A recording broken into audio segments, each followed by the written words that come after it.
शासनाच्या E class जमिनीवर अवैध उत्खनन होत असल्याचा आरोप करण्यात आलेला आहे. यवतमाळ तालुक्यातील निवडोना गोधनी परिसरात शासनाच्या ई क्लास जमिनीवर मोठ्या प्रमाणात अवैध गौण खनिज उत्खनन सुरू असल्याचा गंभीर प्रकार समोर आला आहे.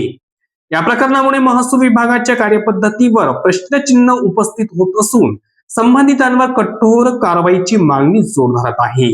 या संदर्भात सामाजिक कार्यकर्ते अमोल कोमावार यांनी जिल्हाधिकाऱ्यांकडे निवेदन सादर करून अवैध उत्खनन प्रकरणी राजेश राव यांच्या सहसंबंधितांवर तात्काळ फौजदारी गुन्हे दाखल करण्याची मागणी केली आहे.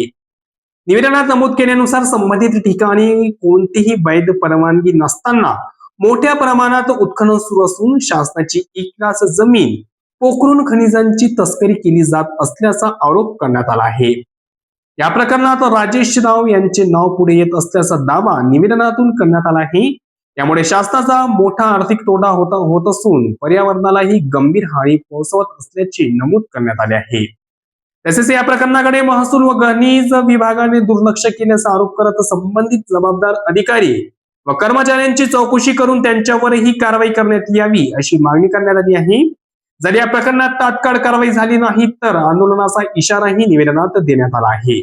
दरम्यान या प्रकारामुळे स्थानिक नागरिकांमध्ये नाराजीचे वातावरण असून प्रशासनाने त्वरित दखल घेऊन कठोर कारवाई करावी अशी मागणी होत आहे. ही माहिती यवतमाळ येथून RN न्यूजचे प्रतिनिधी शाकीर अहमद यांनी दिली.